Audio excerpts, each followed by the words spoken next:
പറയാൻ പോകുന്നത് ഒരു കൊച്ചു കഥയാണ്. പണ്ട് പണ്ട് ഒരു അമ്മമാനും ഒരു കുഞ്ഞുമാനും ജീവിച്ചിരുന്നു. ഒരിക്കൽ അവർ ഭംഗിയുള്ള തടാകത്തരയിലെത്തി. തുള്ളിച്ചാടി തടാകത്തിലോട്ട് ഇറങ്ങാനൊരുങ്ങി കുഞ്ഞുമാനിനോട് അമ്മമാൻ പറഞ്ഞു, കുഞ്ഞേ, നീ ഈ തടാകത്തിന് ആയം നിനക്ക് അറിയില്ല, അതുകൊണ്ട് നീ ഇതിൽ ഇറങ്ങരുത്.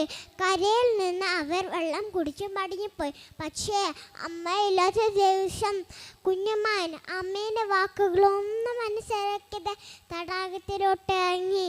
മുങ്ങിത്താഴ്ന്ന കുഞ്ഞുമാൻ ഉറക്കെ കരഞ്ഞു, ദൈവമേ, എൻ്റെ അമ്മ പറയുന്നത് ഞാൻ കേട്ടിരുന്നെങ്കിൽ എനിക്ക് ഈ ആപത്ത് വരുമായിരുന്നോ?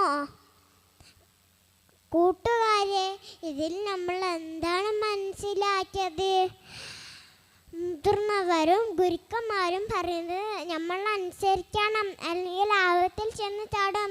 ഇത്രയും പറഞ്ഞ് ഞാൻ എൻ്റെ ഈ കൊച്ചു കഥ ഞാൻ നിർത്തുന്നു. അസ്സലാമു അലൈക്കും വറഹ്മത്തുള്ളാഹി വബറകാതുഹു.